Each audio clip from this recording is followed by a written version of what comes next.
रही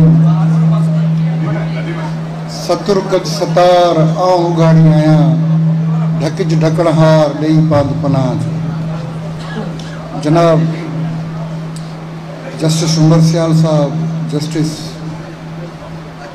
शम्स अब्बासी साहब, मोहतरम president district bar association Larkana Akbar Ali Dahar sahab, secretary district bar association Larkana,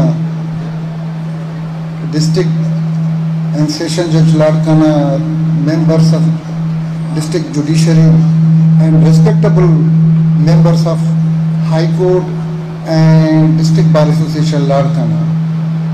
और ते सामू निसां तो मुझे तो कैफियत है तो जिड़ा कर लगा तेरा सजन सामू मुझे ला एक तरफ गांगरो साहब है, शाहनी साहब है, उस्ताद सफदर अली भुट्टो साहब है, बाबू सरफराज साहब है,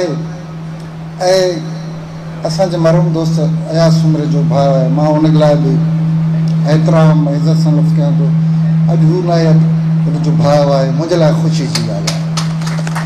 छो जो लाड़काने हाई कोर्ट में जी जेका बिल्डिंग हुई उन में जेकॾहिं असांखे यादि हुजे त मरहूम जो वॾो कंट्रीब्यूशन हुयो। इहा ॻाल्हि विसारण जहिड़ी कोन्हे। सभु ॻाल्हियूं पंहिंजे जाइ ते, हर कंहिंजी सियासत पंहिंजी जाइ ते, पर जेका हक़ीक़त आहे हुन सां केरु थो मुंहुं मोड़े सघे। आऊं मिस थो कयां मोहतरम आसिफ सुमरो साहब खे, शायदि कराची ॾांहुं रवंदो आहे। हाणे शाह लतीफ़ जो शेर आहे त ॻाल्हियूं पेट वरनि जो वधी वण थियूं। हाणे जेकॾहिं ॻाल्हियूं कबियूं त घणियूं आहिनि।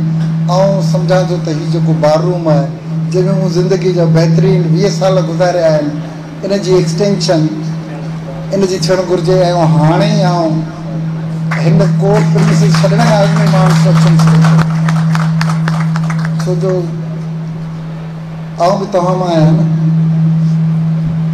रही cooperative lawyers cooperative housing society जी ॻाल्हि, आऊं बि उनजो फाउंडर मेंबरनि मां हिकु आहियां।